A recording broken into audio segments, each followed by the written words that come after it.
اس چیز کے اوپر اپنی خوشی کا اظہار کرنا چاہتا ہوں کہ میں جب چکوال آیا ہوں تو انشاءاللہ وہ اس طرح کے پروجیکٹس لے کے آیا ہوں جس سے ایک معاشرہ بدلتا ہے. لوگ کہتے ہیں کہ جی تبدیلی کیا ہوتی ہے؟ تبدیلی سب سے پہلے ذہنوں میں آتی ہے، پھر گراؤنڈ پہ آتی ہے. یہ یاد رکھیں پلیز. لوگ سمجھتے ہیں کہ تبدیلی کوئی ایک بٹن آن کرو تو تبدیلی آ جاتی ہے. تبدیلی پہلے لوگوں کے ذہن بدلتے ہیں. تو میں اس کے اوپر آنے سے پہلے، کیونکہ اس چیز کے اوپر بات کی گئی کہ چکوال اور یہ سارے یہ علاقہ جہلم، چکوال، میاں والی، یہاں بہت زیادہ لوگوں نے پاکستانی فوج میں وہ گئے اور ان کی بڑی قربانی ہے پاکستان کے لیے. تو اس لیے مجھے احساس ہے کہ جب میرے آنے سے پہلے ہمارے منسٹرز نے بات کی اور ممبر آف پارلیمنٹ نے، کہ جو ایک پہلی دفعہ کسی پاکستان کی پولیٹیکل اپوزیشن نے جس طرح فوج کے اوپر حملہ کیا ہے، یہ پاکستان کی تاریخ میں کبھی نہیں ہوا. اس سے پہلے جنرل مشرف کے اوپر تنقید کی جاتی تھی، لیکن جنرل مشرف پولیٹیکل تھے، یعنی وہ ملک کے سربراہ بھی بن چکے تھے اور آرمی چیف بھی تھے، تو اس کے اوپر تو تنقید تھی. لیکن آج کل جو تنقید کی جا رہی ہے، مجھے بڑے افسوس سے کہنا پڑتا ہے کہ وہ زبان استعمال کی جا رہی ہے جو ہندوستان کی پروپیگنڈا مشین پاکستان کی فوج کے خلاف استعمال کرتی ہے. ایک آپ کی پتہ نہیں کتنوں کی نظروں سے گزرا، یورپین یونین کی ڈس انفارمیشن لیب، انہوں نے انکشاف کیا کہ ہندوستان نے فیک سائٹس، میڈیا سائٹس بنائی ہوئی تھی کوئی 700، جس میں انہوں نے مرے ہوئے لوگوں کے نام پہ بھی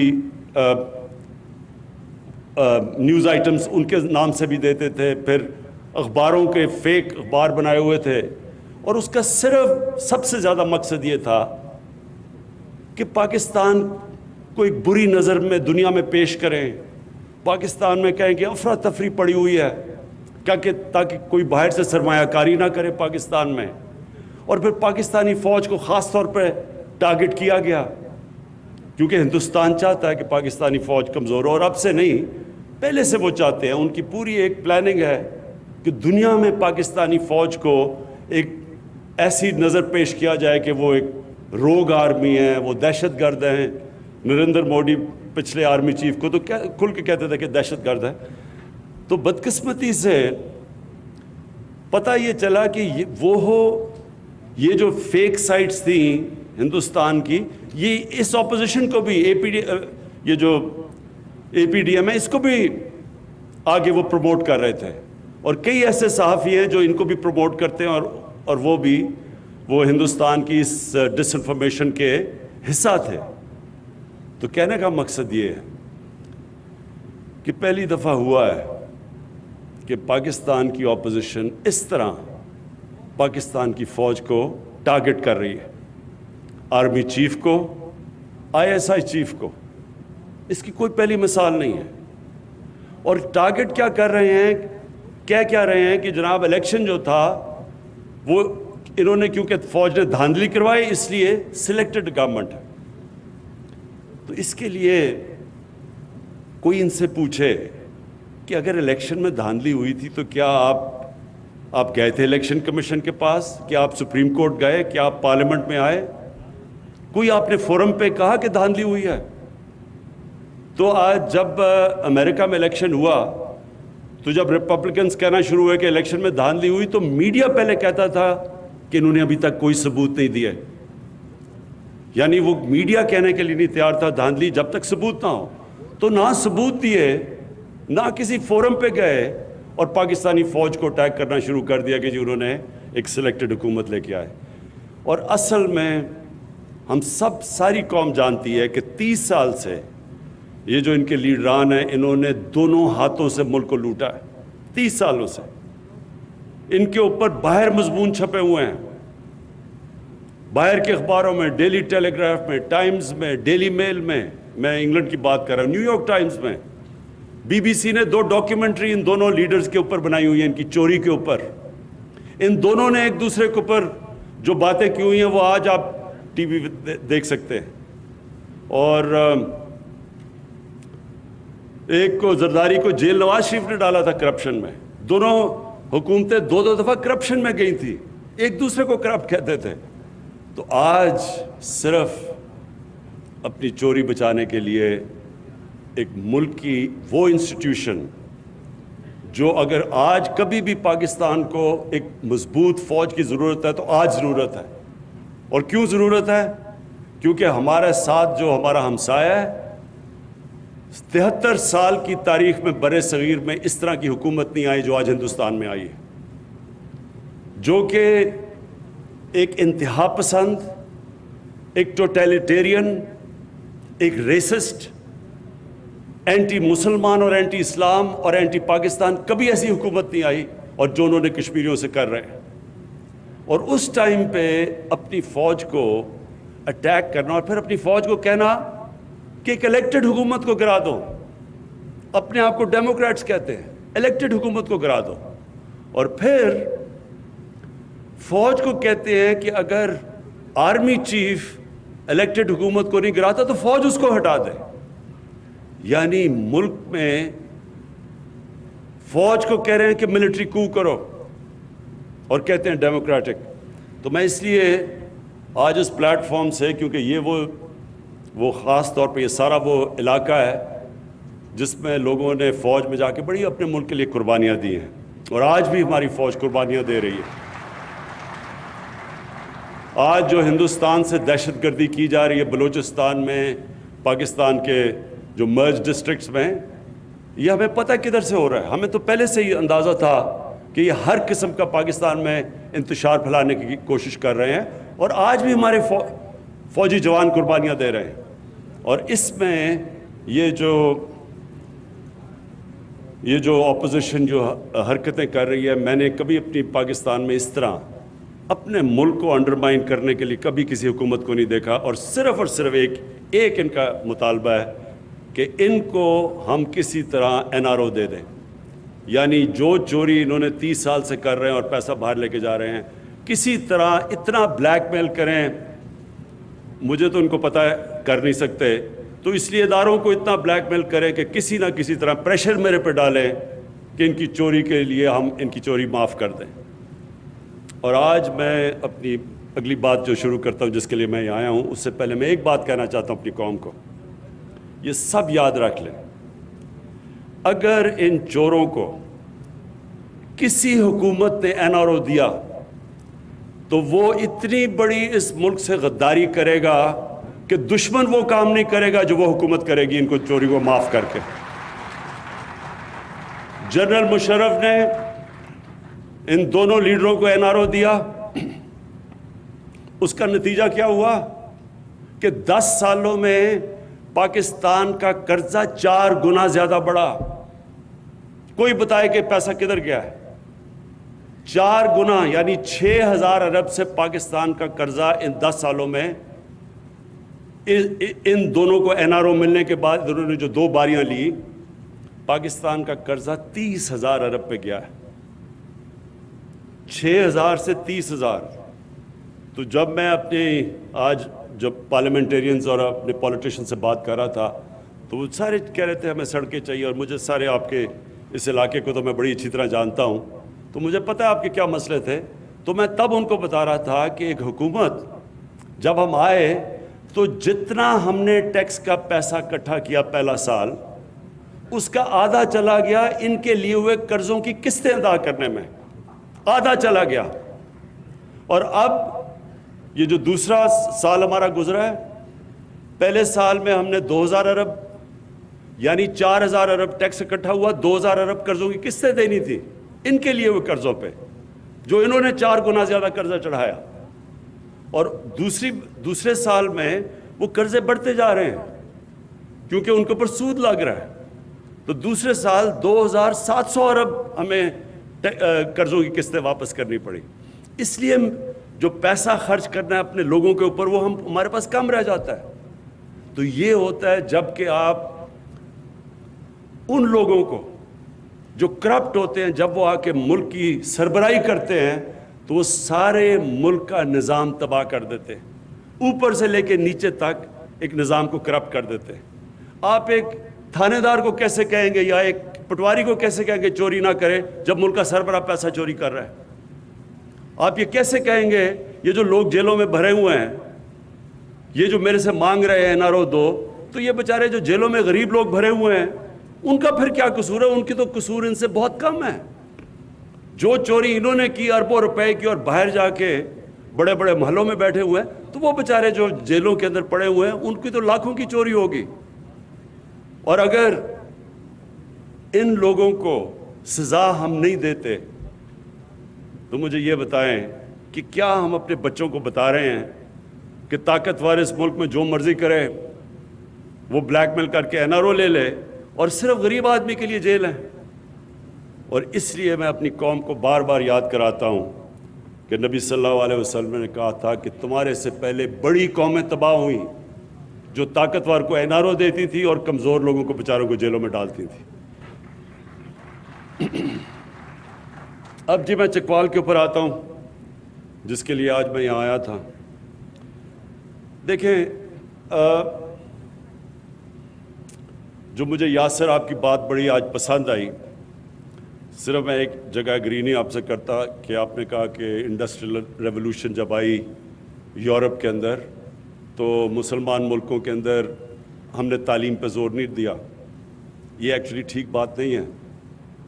جب یورپ کے اندر انڈسٹریل ریولوشن آئی تو اس کی ایک اور بہت بڑی وجہ تھی، اس کے ساتھ ساتھ یورپ کے اندر ڈیموکریٹک موومنٹ بھی شروع ہو گئی، اور جو وہاں جب انڈسٹریل ریولوشن آئی تو ان کی جو لیڈرشپ تھی وہ میرٹ کے اوپر آنی شروع ہو گئی اور وہ اکاؤنٹیبل تھی، یعنی قانون کے نیچے تھی ان کی لیڈرشپ۔ ہوا کیا کہ مسلمانوں کا جو ہمارا سفر شروع ہوا مدینہ کی ریاست سے، وہ بڑے ڈیموکریٹک سٹرکچرز تھے۔ مدینہ کی ریاست کے اندر جو خلیفہ وقت تھا وہ اکاؤنٹیبل تھا۔ عام آدمی حضرت عمر سے پوچھا مسجد میں کہ جی بتائیں آپ نے یہ کپڑے نئے کپڑے کدھر سے لیے، اور حضرت عمر نے جواب دیا، یہ نہیں کہا جس طرح بھی یہ فضل الرحمان نے کہا جی میں تو خود صادق امین ہوں، میں نے خود ہی فیصلہ کر لیا میں صادق امین ہوں، میں جواب دے نہیں ہوں کسی کا۔ اور پھر دو خلیفہ وقت جا کے عدالت میں کھڑے ہوئے، قانون کی بالادستی تھی، قانون اوپر تھا سب سے۔ اور ڈیموکریسی کی دو چیزیں سب سے جس کی وجہ سے دنیا میں ڈیموکریسی آگے بڑھی، ایک قانون کی بالادستی اور دوسری میریٹوکریسی تھی۔ تو جو بادشاہ تھی جو ہم پیچھے رہ گئے، ہم اس لیے پیچھے رہ گئے کہ وہ جمہوریت کی طرف جانا شروع ہو گئے، اور ہم کدھر مدینہ کی ریاست میں جمہوریت، ہمارے پاس سارے جو سٹرکچرز جمہوری تھے، ہم بادشاہت کی طرف جانا شروع ہو گئے۔ اور بادشاہت کے اندر دو چیزیں ہوتی ہیں جو ایبسولوٹ کنگشپ جسے کہتے ہیں، اس میں نہ بادشاہ اکاؤنٹیبل ہوتا ہے اور دوسری چیز میرٹ نہیں ہوتی۔ جو ڈیموکریسی ہوتی ہے وہاں لیڈرشپ میرٹ پہ آتی ہے، جو بادشاہت ہے وہاں تو خون کے اوپر لیڈرشپ ہے۔ اب آپ یہ دیکھ لیں دونوں بڑے بڑے جو اس ملک میں جنہوں نے 30 سال میں اس ملک میں چوری کی اور آج اربوں پتی ہیں اور باہر بھی پیسہ ان کا اور بچے بھی باہر ہیں، ان کے جو دو بچے، اب ایک کا بیٹا ایک کی بیٹی اب جو یہ NRO کے جلسے کر رہے ہیں، تو ان سے کوئی پوچھے کہ آپ کی کوالیفیکیشن کیا ہے، کیا وجہ ہے کہ آپ دونوں پارٹیز کے سربراہ بنے ہوئے ہیں، کیا کیا آپ نے؟ آپ اگر کوئی نوکری، چھوٹی سی بھی نوکری لینے جاتے ہیں تو پہلا سوال آپ سے یہ پوچھا جاتا ہے کہ آپ کا جاب ایکسپیرینس کیا ہے، آپ نے کیا کیا زندگی میں؟ جاب ایکسپیرینس کے بغیر آپ کو کہیں نوکری نہیں ملتی۔ تو ان دونوں سے اگر کوئی پوچھے کہ آپ کا جاب ایکسپیرینس کیا ہے تو وہ کہیں گے جی ہمارے دونوں کے باپ پاکستان کے کرپٹ ترین آدمی تھے اور ان کے اوپر کیسز چل رہے ہیں اور عدالتوں میں کنوکٹ ہو رہے ہیں، یہ ہماری کوالیفیکیشن ہے.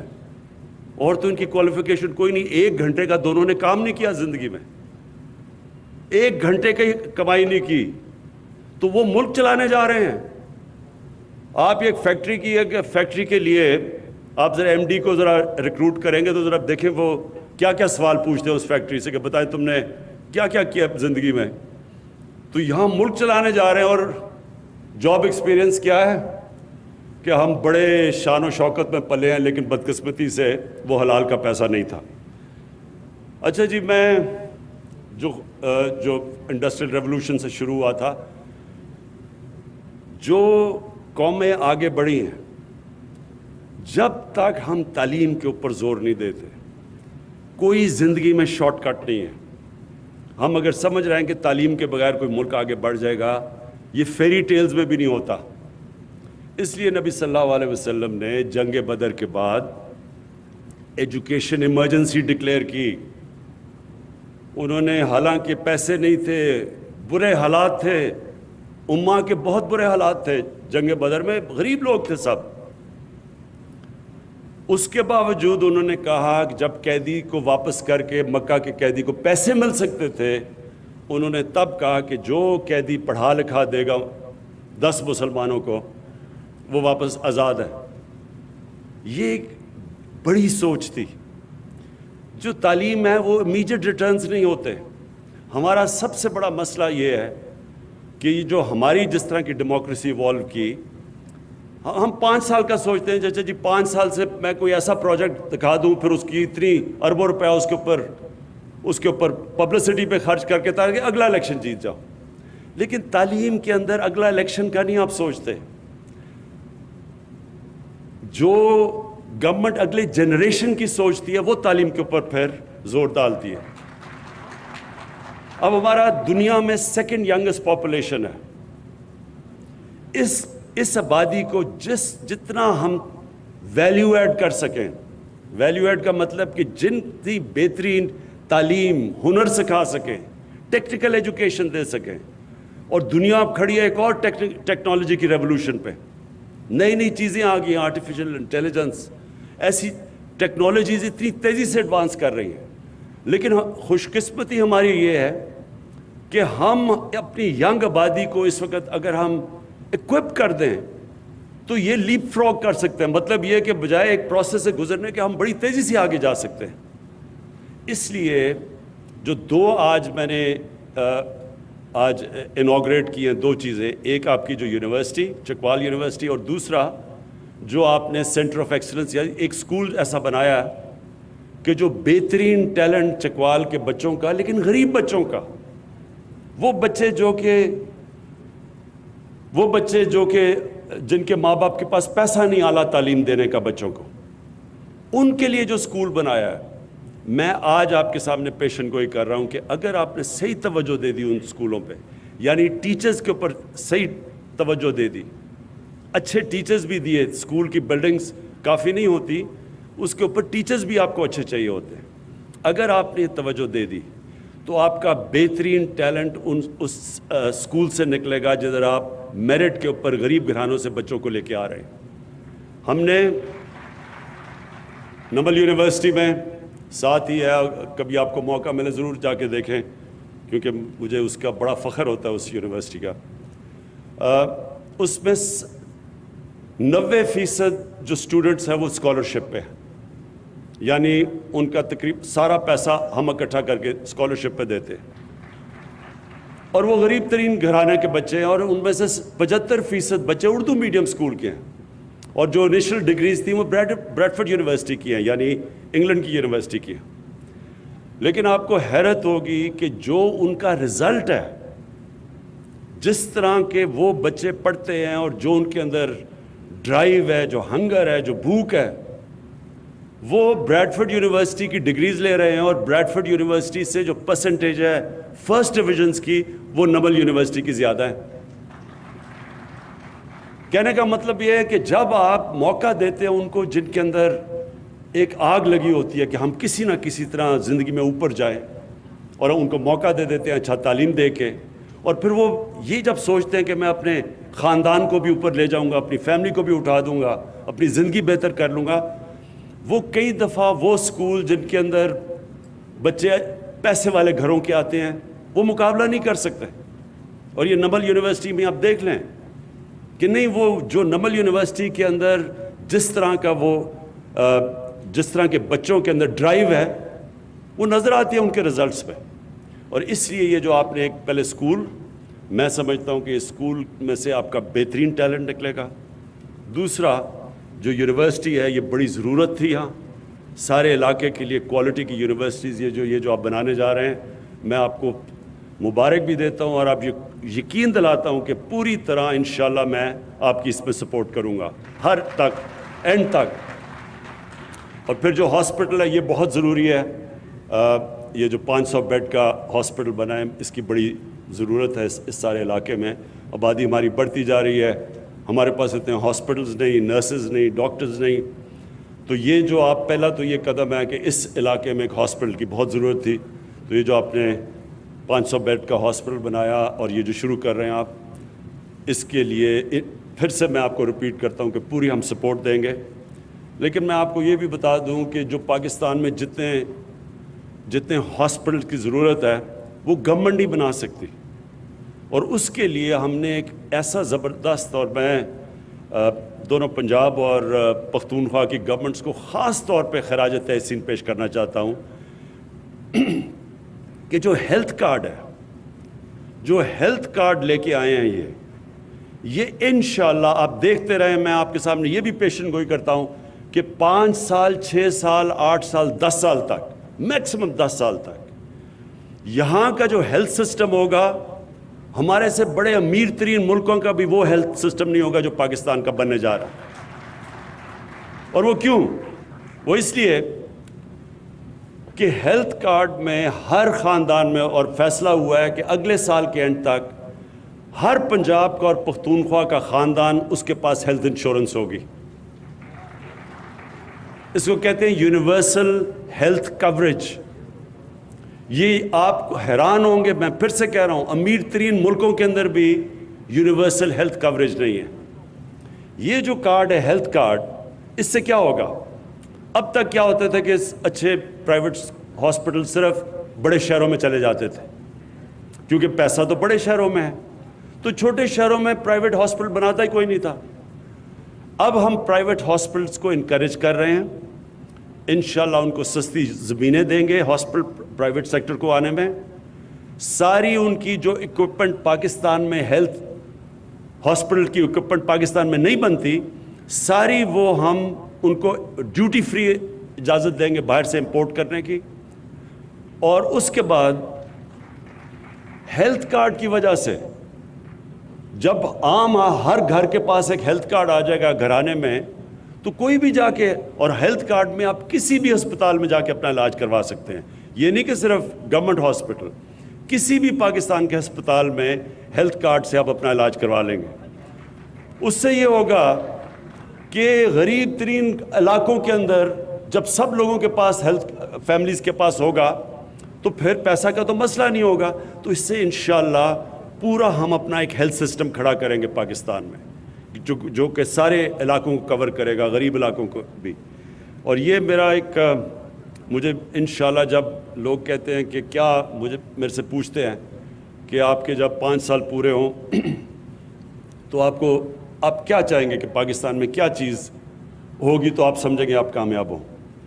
تو میں 5 سال کے اپنے بعد سب سے پہلے یہ چاہوں گا کہ ہم اپنا جو قرضے ہیں, جو کرنٹ اکاؤنٹ, جو ہمارے ڈیفیسٹس ہیں, ایک بیرونی خسارہ ہے اور ایک اندرونی خسارہ ہے.